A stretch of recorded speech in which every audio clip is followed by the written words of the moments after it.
A paz do Senhor, seja bem-vindo a mais uma aula aqui do EBD em Foco. Meu nome é Herberson, vamos começar agora a lição número 6 da nossa revista aí da CPAD do terceiro trimestre do ano 2019, a lição que traz como título A Mordomia da Adoração. Vamos falar agora da adoração que nós prestamos ao nosso Deus Todo-Poderoso.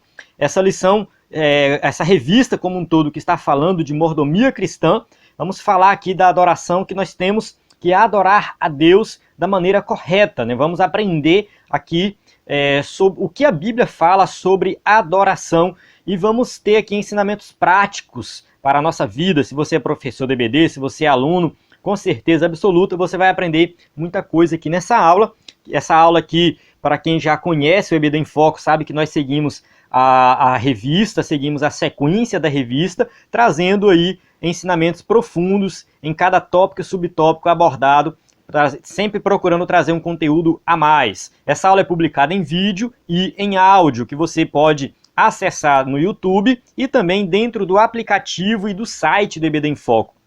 O EBD em Foco tem aí um conteúdo além dessa aula em vídeo e em áudio. A gente tem uma aula também em PDF, um subsídio em PDF, que você baixa lá no site totalmente gratuito. E tem também o slide em PowerPoint, que você pode baixar no site. Só uma observação que o slide em PowerPoint ele tem um preço, uma assinatura mensal, é um valor baixo, porque a gente precisa manter todo esse conteúdo, né? Adultos, jovens, adolescentes, temos o site, aplicativo, vários conteúdos diferentes. A gente tem muitos gastos, fazemos muitos investimentos e nós temos uma assinatura mensal, né? Então a gente pede aí a compreensão dos irmãos que ficam, por que está cobrando pelo slide? Mas foi a maneira que nós encontramos de manter esse projeto. Então eu peço a compreensão, saiba que não é todo o conteúdo que é pago, 90% do nosso conteúdo é gratuito, cursos de capacitação também 100% gratuitos lá dentro do site e do aplicativo do EBD em Foco. E agora nós estamos começando mais um projeto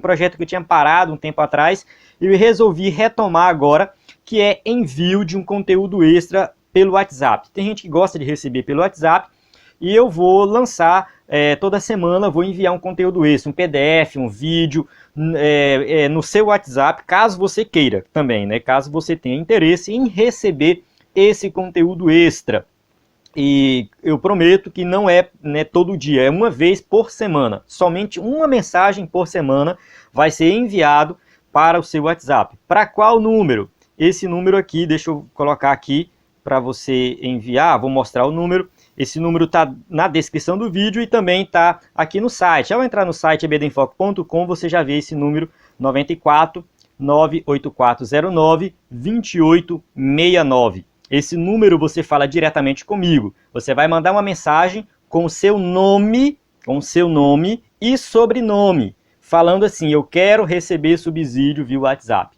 Então coloca assim, nome e sobrenome. Por que nome e sobrenome? Para eu salvar aqui. Você vai salvar esse número, salva aí EBD em Foco e vai me mandar uma mensagem com o seu nome e sobrenome para que eu salve o seu número, coloque na lista de transmissão e envie para você um conteúdo exclusivo no WhatsApp, certo? Então vamos voltando aqui para começar a nossa aula. Então vamos lá, o textuário diz o seguinte: mas a hora vem e agora é em que os verdadeiros adoradores adorarão o Pai em espírito e em verdade, porque o Pai procura a tais que assim o adorem. João 4, 23. Verdade prática, Deus procura os verdadeiros adoradores e não as celebridades. Então a gente vai falar aqui, basicamente, de adoração, dos verdadeiros adoradores. Esse é o tema dessa lição. Leitura bíblica em classe encontra em João 4, 19 a 26, que é a passagem ali de Jesus com a mulher samaritana, onde Jesus vai falar sobre a verdadeira adoração. A gente vai pular esse trecho aqui para ganhar tempo no vídeo, mas essa passagem vai ser estudada dentro da lição. Ela é muito importante. Faça um estudo detalhado, né? E um dos conteúdos que eu vou enviar no WhatsApp é um comentário dessa passagem aqui. Então, me mande a mensagem lá para você receber esse conteúdo via WhatsApp, exclusivamente via WhatsApp, viu? Vamos lá. Introdução. No Antigo Testamento, só se podia oferecer culto no tabernáculo ou no templo. Então tinha dois lugares para o povo ir lá prestar um culto a Deus, oferecer sacrifícios esse lugar era o tabernáculo ou o templo. O tabernáculo era antes da construção do templo, basicamente a mesma coisa, né? O templo só foi uma extensão do tabernáculo. Depois que construiu o tabernáculo ele não foi mais usado. No Novo Testamento, e do ponto de vista espiritual, Jesus Cristo aprofundou o sentido da adoração conforme a narrativa do evangelista, que declara, João fala ali, escreve, registra a história e vai falar, mas a hora vem e agora é em que os verdadeiros adoradores adorarão o Pai em espírito e em verdade, porque o Pai procura os tais que assim o adorem. João 4:23. Então Jesus vai falar que a verdadeira adoração não está vinculada a um local, não é um ambiente, não é um monte, não é um templo, não é lugar nenhum, não é igreja, não é sua casa. Deus está falando que ele preocupa com a maneira que a adoração é realizada, não o local que a adoração é realizada. Então a gente vai ver isso com mais detalhes, isso aqui é somente a introdução. Que você já fique por dentro do tema que a gente vai tratar aqui, que é sobre a verdadeira adoração. Assim, a adoração não está mais centrada no ritualismo ou no simbolismo da antiga aliança, mas em Cristo. Então não é mais vinculada à questão simbólica que tinha ali, porque já cumpriu tudo isso em Cristo. Jesus veio, ali ele cumpriu todo o Antigo Testamento, todos os rituais, todo o simbolismo, tudo que tinha na antiga aliança se cumpriu nele. Agora não tem mais necessidade de nós termos que ter ali um símbolo diante de nós, porque Cristo já é o centro da nossa adoração. Então a nossa adoração está centrada em Jesus Cristo, não em símbolos, como acontecia na antiga aliança. Vamos começar aqui logo o nosso primeiro tópico, o que é adoração. O primeiro tópico é um tópico onde vai falar o significado de algumas palavras no original. É um tópico que para muitos pode parecer um pouco chato, mas eu vou procurar aqui tirar umas lições práticas e prometo que não vou ficar divagando em vários pensamentos de especulação sobre o significado da palavra. Não é o propósito aqui. A gente vai ver o significado de algumas palavras, mas olhar para o lado prático. Primeiro, adoração. A palavra adoração vem do latim, adorationem, que é a nossa língua portuguesa, veio do latim, e significa culto ou veneração que se presta a uma divindade. Então está relacionado nesse sentido. Toda vez que fala de adoração, significa que tem uma divindade e ali tem alguém prestando um culto. Para o cristão, a adoração é a veneração elevada a ser presta a um Deus único que subsiste em três pessoas distintas. A Trindade, o Pai, o Filho e o Espírito Santo. O objetivo aqui também não é dar uma aula sobre Trindade, mas deixar bem claro que nós cremos na doutrina da Trindade e que nós adoramos a Deus, esse Deus trino, Pai, Filho e Espírito Santo, como sendo Deus. Quem está assistindo aqui pelo vídeo tem uma imagem que quem está pelo áudio vai tentar visualizar aí. Mas aqui a gente vê o seguinte, que o Filho não é o Pai, o Filho não é o Espírito Santo não é o Pai também não é o Espírito Santo. Mas o Pai é Deus, o Filho é Deus e o Espírito Santo é Deus. Então, por mais que sejam distintos, eles são, no caso, constitui-se um único Deus. Então, não são três deuses diferentes. Então, a Trindade ela tem essa dificuldade. É muito difícil de explicar, nossa mente não tem essa capacidade de compreendê-la por completo. Mas o Filho é Deus, o Espírito Santo é Deus e o Pai é Deus, e os três devem ser adorados como sendo um único Deus. Tópico 1.1, no Antigo Testamento. Isso aqui foi só uma introduçãozinha do tópico 1. No Antigo Testamento, quais as palavras usadas aqui no Antigo Testamento? No hebraico, uma palavra usada ali no Antigo Testamento é sharra. Foi usada, essa palavra ocorre mais de 100 vezes no Antigo Testamento e significa curvar-se diante ou prostrar-se diante de Deus. Então essa palavra tem esse sentido. Então a adoração é algo aqui, uma atitude de se curvar diante de Deus, de se submeter à vontade de Deus em um gesto pessoal, um gesto prático, que é esse gesto de se curvar, de se ajoelhar, pode até se dizer nesse sentido. Há ainda outra palavra, abad. Essa palavra traz o sentido de adorar, trabalhar ou servir a Deus. olha só, que a adoração ela não está relacionada somente a uma atitude sentimental, emotiva, né, de eu lá, estou adorando a Deus, levantando a mão para cima, me ajoelhando, mas também ela está relacionada à questão de você servir, trabalhar no reino de Deus. Então você adora a Deus no dia a dia, você adora a Deus em várias situações, não somente dentro de um templo. Tem uma passagem de Reis que fala da adoração a Baal, né, mas olha só como que é traduzido lá. E ajuntou Jeú a todo o povo e disse-lhe: pouco serviu Acabe a Baal, Jeú, porém, muito o servirá. 2 Reis 10:18. Então, essa passagem aqui fala de um momento de idolatria do povo de Israel, onde eles estavam adorando a Baal, mas essa adoração a Baal não se restringia somente a ir lá e se curvar diante de Baal, mas servir a Baal na prática, no dia a dia. Então era isso que eles faziam. Então a idolatria ela era muito profunda, era muito... e além de simplesmente se ajoelhar e se curvar diante de Baal. Então eles serviam a Baal. Então essa palavra era usada nesse sentido, adorar não somente ao Deus verdadeiro, mas a outros deuses também. Então era adoração e idolatria que o povo cometia adorando outros deuses. No livro de Êxodo, revela que Deus mandou Moisés, Arão, Nadab e Abiú e os 70 anciãos subirem ao monte e inclinarem-se de longe como sinal de reverência e adoração ao Eterno. Então, quando eles sobem ali, o Senhor fala com eles: e adorai de longe, Êxodo 24:1. E adorai de longe, se ajoelhar, se curvar, ficar ali diante da presença de Deus. No Novo Testamento, vamos agora para o Novo Testamento. A palavra adoração no Novo Testamento, que é usada aqui, que ocorre mais de 59 vezes, é proskinel ou proskunel, depende da transliteração do grego aí. Geralmente traduz-se como proskinel, no lugar do U coloca um Y, mas isso não compromete aqui o nosso entendimento. Proskinel significa prostrar-se ou adorar ou prestar homenagem a alguém, ou venerar, ou ser reverente ou beijar a mão. Então isso acontecia nos tempos do Novo Testamento, tanto para o povo de Deus quanto para os pagãos. Essa palavra é usada nesse sentido, né? Proskinel, quando alguém se prestava homenagem a alguém ou a algum deus. Então ela é usada no sentido também de adoração. Há também o verbo prosequinesa, prostrar-se como um sinal de reverência e prestar homenagem. Nesse sentido, a narrativa da adoração dos magos a Jesus fundamenta a perspectiva de adoração da nova aliança. Por quê? Porque os magos eles procuraram Jesus para adorá-lo. A Bíblia não diz que eram 3 reis magos, a Bíblia fala que eram 3 presentes. A gente supõe que eram 3 pessoas, mas poderiam ser mais de 3, viu?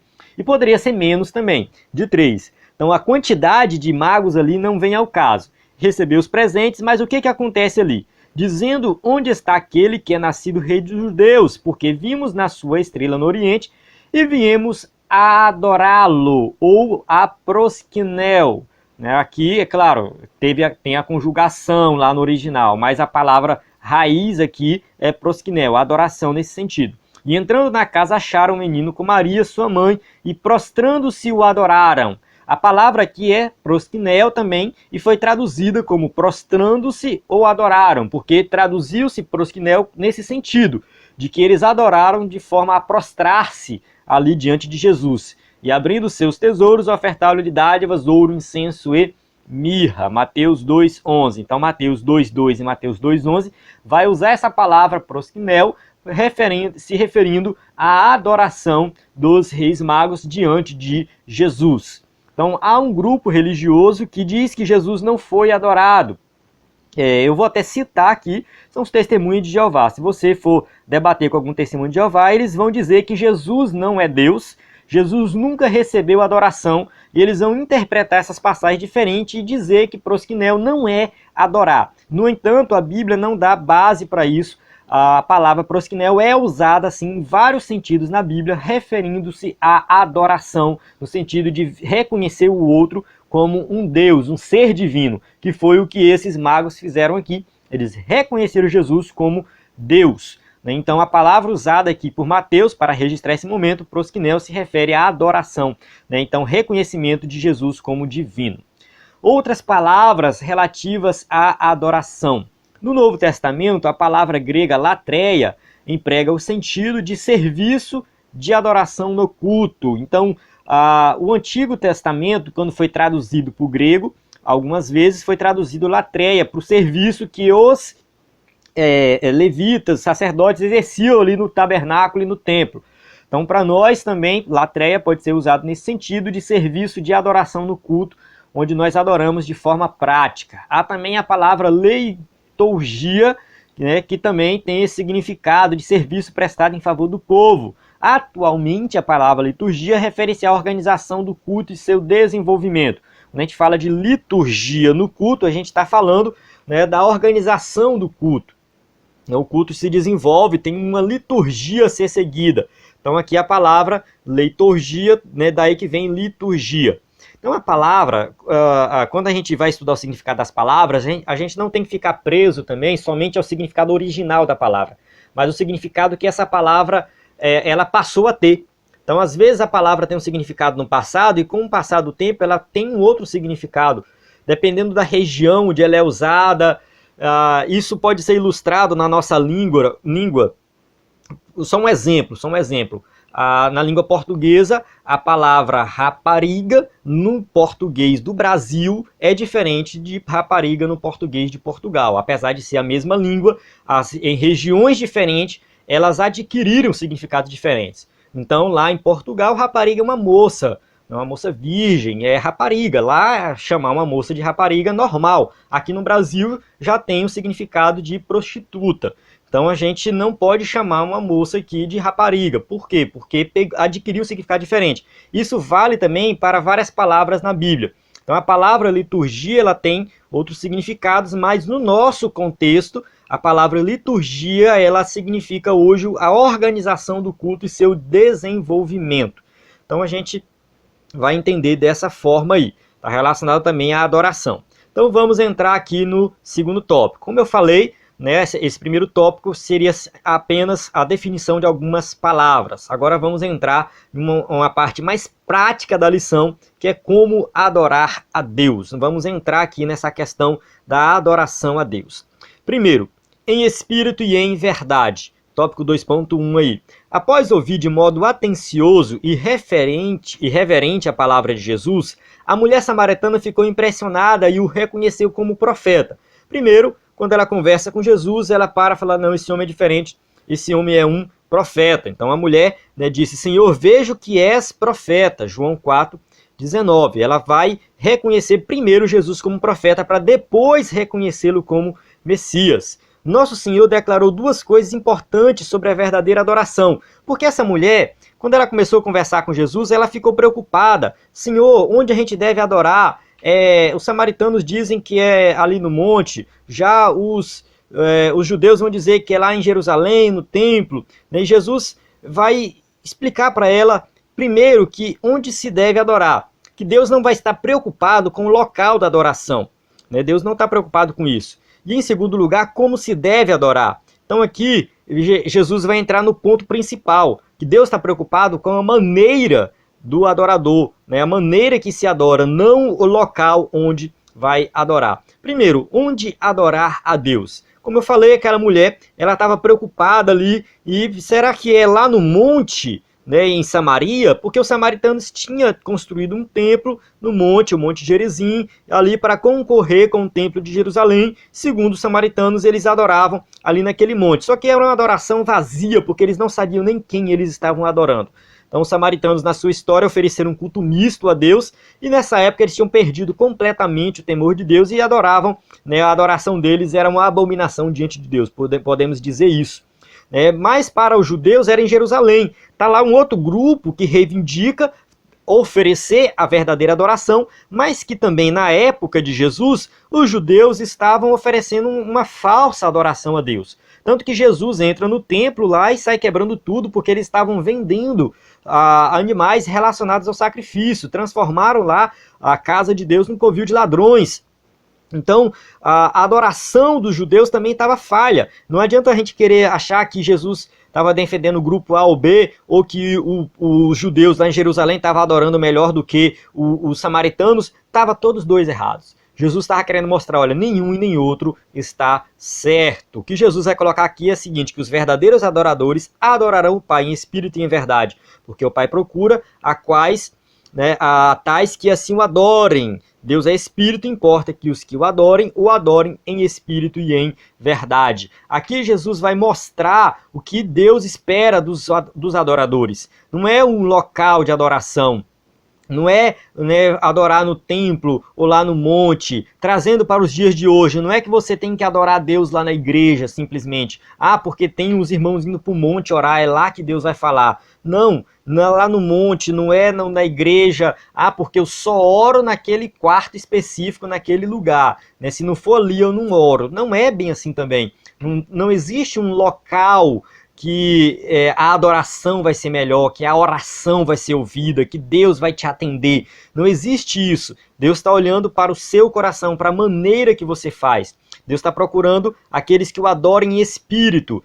E aqui ele coloca algo importante: Deus é espírito. Você não precisa de algo palpável para adorar a Deus. Tem muita gente por aí que só adora se tiver ali algo, né, uma água ungida, se tiver uma vassoura ungida, se tiver um local que foi ungido, com um paninho ungido.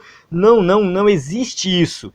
Né? Isso não tem mais esse simbolismo, nós não temos necessidade dessas coisas. Deus é espírito, então Deus ele transcende qualquer coisa que nós colocamos diante de nós. Transcende, ele vai muito além. Você querer materializar Deus para você oferecer uma adoração, essa adoração não é verdadeira. Então nós temos que reconhecer que Deus ele é transcendente, ao mesmo tempo ele é imanente, né, que está dentro de nós. Nós temos o Espírito Santo, mas Deus também é transcendente, que ele transcende toda a criação, ele está além de todas as coisas. Não tem nada que vai fazer com que nós possamos materializar Deus. Então nós temos que oferecer essa verdadeira adoração a esse Deus que é espírito, mas em uma atitude, né, de espírito, adorar em espírito e em verdade. A atitude do adorador, né, além de adorar em espírito, quem se entrega por completo deve se adorar em verdade. Uma adoração verdadeira, uma adoração prática, uma adoração que é vivida no dia a dia, não uma adoração puramente emotiva, puramente circunstancial. Você passa numa circunstância ali, você está vivendo uma circunstância diferente na sua vida, aí você vai adorar a Deus. Se você não está vivendo essa circunstância, você não adora a Deus. Não é algo circunstancial, é algo constante, é algo verdadeiro que vem do coração. Nem todo hino ou cântico ou apresentação musical é adoração a Deus.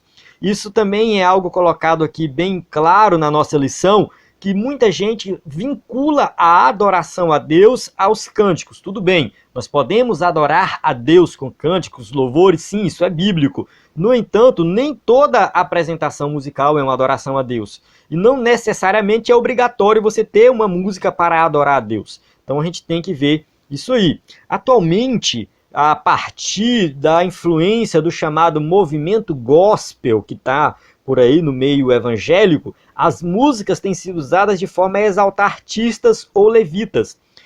A gente vê aqui o seguinte: a música, a verdadeira música usada para adorar a Deus, ela vem de Deus e volta para Deus. A música ela é de Deus, ela é divina, ela vem de Deus. E quando nós adoramos a Deus com a música, ela volta para Deus. É para Deus, não é para o artista.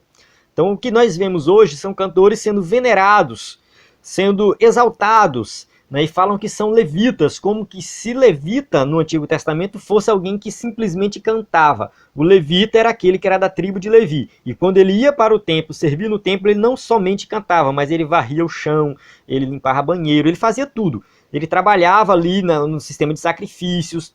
Né? O levita ele era alguém que exercia um trabalho braçal também, não era só músico. Tinha os levitas que eram músicos, mas a maioria não, a maioria exercia um trabalho braçal. Então ser levita, usar essa palavra para designar alguém que canta na igreja, teologicamente falando, é errado. Então a gente começa por aí, né?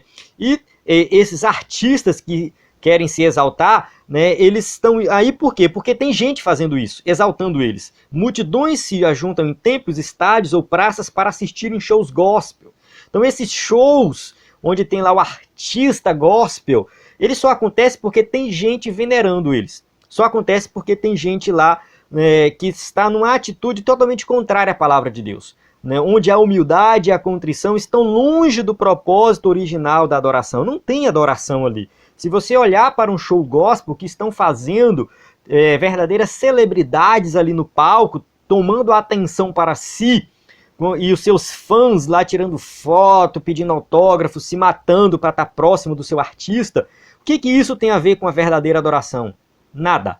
Não tem nada a ver. Não tem relação nenhuma. Relação zero com a verdadeira adoração que Deus requer de nós.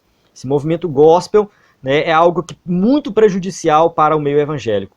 A verdadeira adoração em espírito e em verdade. Né, Jesus falou, mas a hora vem e agora é em que os verdadeiros adoradores adorarão o Pai em espírito e em verdade, porque o Pai procura os tais que assim o adorem. João 4, 23. O que a gente observa é que Deus está procurando os verdadeiros adoradores, não são esses falsos adoradores que tem por aí nos shows gospel.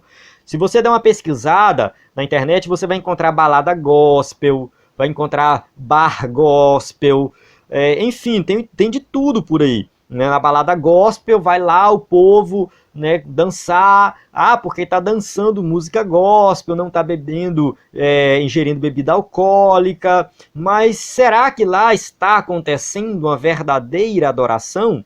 Já tem até rave gospel, sei lá, não, tem tanto absurdo por aí, vou até parar por aqui. A reflexão é, será que nesses movimentos tem uma verdadeira adoração? Vamos refletir sobre isso. Com o culto racional. Paulo escreveu aos cristãos de Roma acerca de apresentarmos a Deus em sacrifício vivo, santo e agradável. É isso que tem que acontecer.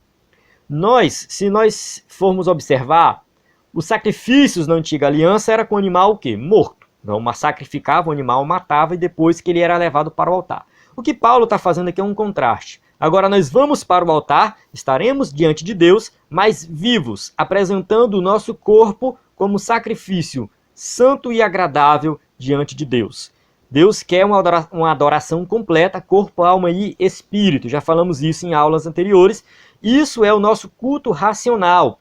O culto racional é um culto, não é um culto que não envolve emoção. A gente tem que ver isso também. Tem gente que critica o uso das emoções na adoração, a pessoa chorar ou se alegrar diante de um momento de adoração ali com Deus. Tem gente que vai criticar isso aí. Não, se Deus deu as emoções para nós, nós vamos usar as emoções também na nossa adoração. Então, um culto racional não é um culto onde você exclui totalmente o lado emocional. Não é esse tipo de culto, mas é um culto que ao mesmo tempo que você usa a emoção, você também está usando a questão da razão, você está consciente do que você está fazendo, porque é ali que você adora a Deus de verdade, você faz aquilo de coração, porque você quer fazer, você não perdeu o controle.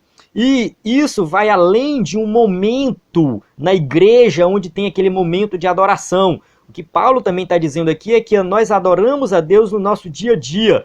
Nós abrimos mão de muitas coisas. Sacrifício é isso. Nós abrimos mãos de colocar os nossos olhos diante de coisas ruins, pecaminosas. Nós abrimos mão de colocar a nossa mão em coisas pecaminosas, né? Levar os nossos pés, ou seja, o nosso corpo por completo começa a abandonar tudo aquilo que é pecaminoso. Nós começamos a oferecer um sacrifício vivo, onde nós sacrificamos a nossa vontade muitas vezes. Nós sacrificamos aquilo que às vezes o nosso corpo, com a nossa natureza pecaminosa, quer praticar. Mas nós falamos, eu não vou fazer isso porque eu sou um adorador do verdadeiro Deus. Um adorador que adora em espírito e em verdade, que oferece um culto em sacrifício, apresenta esse sacrifício vivo, santo e agradável diante de Deus, abandono do pecado. Né? O que significa esse culto racional? Né? Significa cultuar a Deus com a razão de ser, motivados espiritualmente, portadores de uma sinceridade profunda. Glorificai, pois, a Deus no vosso corpo e no vosso espírito, os quais pertencem a Deus. 1 Coríntios 6:20. O que Paulo escreve aqui, inspirado pelo Espírito Santo, é falando, nós temos que abrir mão dos pecados, dos nossos desejos. Tem gente que quer adorar a Deus mas quer continuar vivendo no pecado, quer continuar vivendo no adultério, quer continuar vivendo na mentira, na fornicação, no roubo, em tudo que não presta, quer continuar vivendo uma vida totalmente contrária ao evangelho, mas quer estar adorando a Deus. Então isso não é uma adoração verdadeira, isso não é um culto racional, isso não é adorar em espírito e em verdade. O objetivo do culto racional é este, para que experimenteis qual seja a boa, agradável e perfeita vontade de Deus. Então, se nós oferecermos um culto racional a Deus, um culto verdadeiro a Deus, uma adoração verdadeira, onde nós abandonamos o pecado e vivemos uma vida digna, uma vida de justiça diante de Deus, porque nós somos justificados por Cristo, aí sim nós vamos experimentar a boa, agradável e perfeita vontade de Deus. Quer saber qual é a vontade de Deus para a sua vida?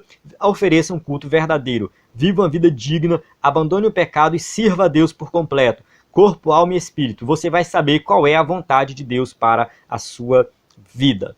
Terceiro tópico, gestos e atitudes na adoração a Deus. Então já falamos aí da maneira que se adora a Deus, que Deus não está preocupado com o ambiente, Deus não está preocupado com coisas secundárias, mas o primordial é nós adorarmos espírito em verdade e oferecer um culto racional. Agora vamos entrar nessa questão dos gestos e atitudes. Ajoelhar-se e prostrar-se. Vamos lá.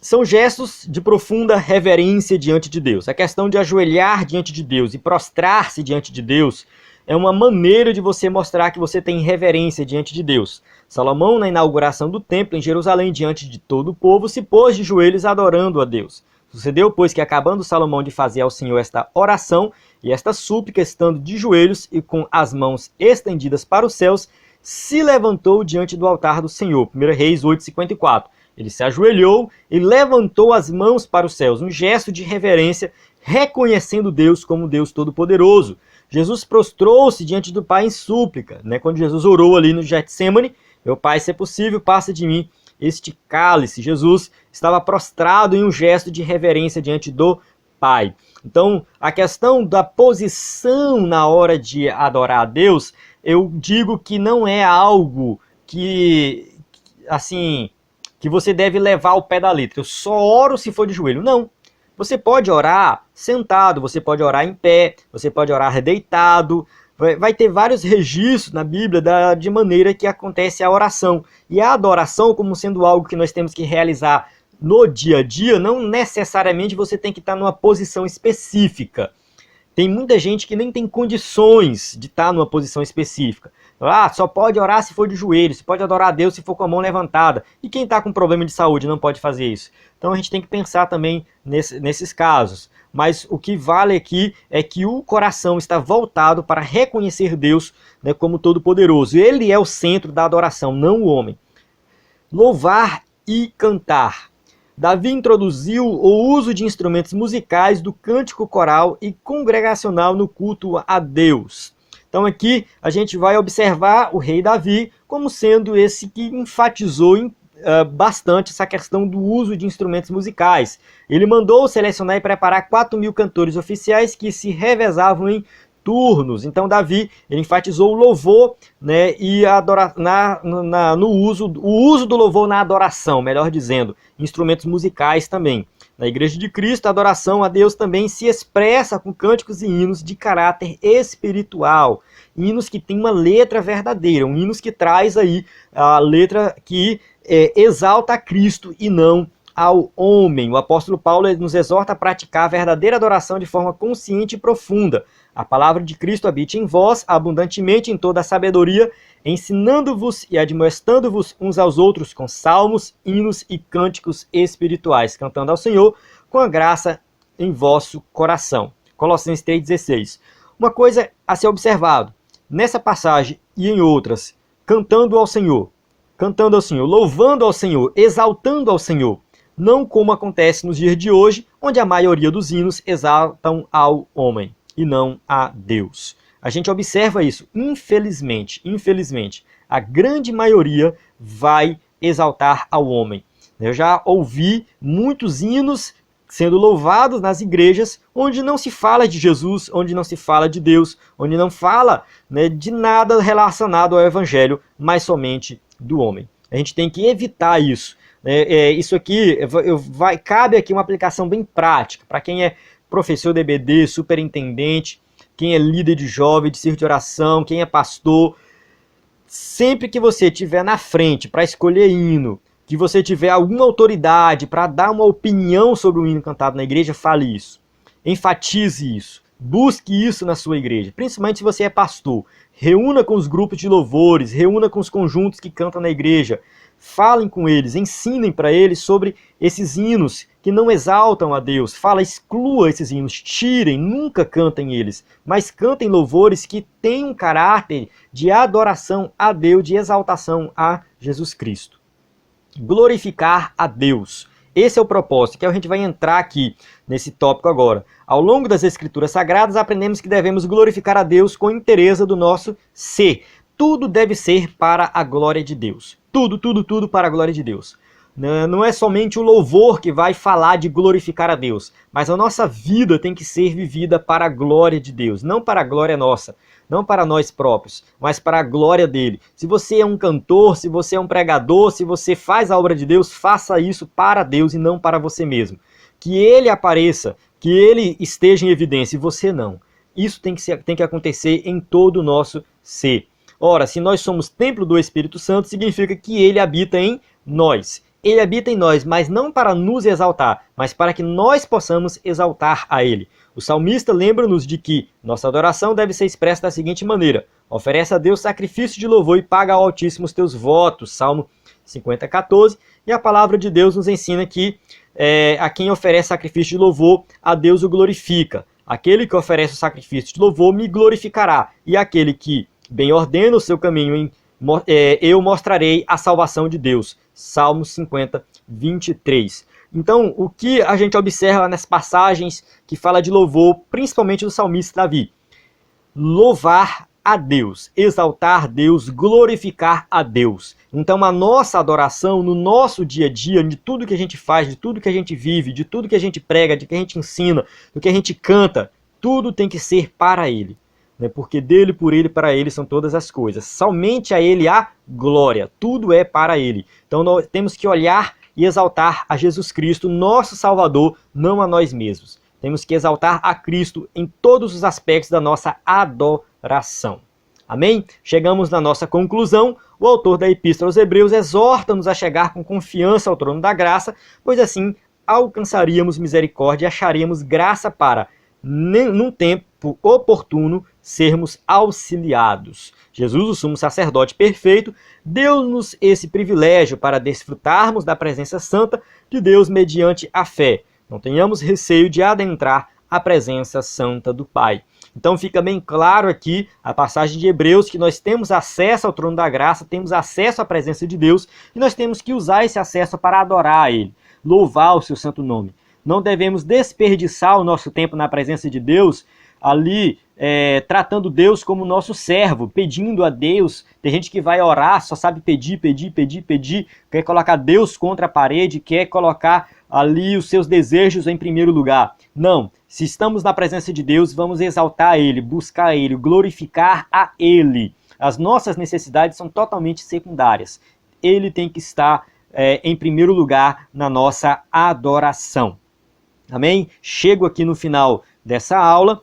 E se você me assistiu até aqui, muito obrigado, deixe seu comentário, deixe sua participação, compartilhe esse conteúdo com seus amigos para que eles possam também usufruir desse conteúdo e possam aí usar esse conteúdo para ministrar uma aula de excelência na EBD. Então, não deixe de acessar o aplicativo e o restante do conteúdo que a gente tem aí no nosso site, no aplicativo, conteúdo gratuito que você pode acessar. Tem um conteúdo que é pago, como eu falei, mas tem um conteúdo que é gratuito, cursos de capacitação totalmente gratuitos, que você pode acessar e ser um professor da EBD de excelência. Encerro aqui a aula. A paz do Senhor. Até a próxima aula.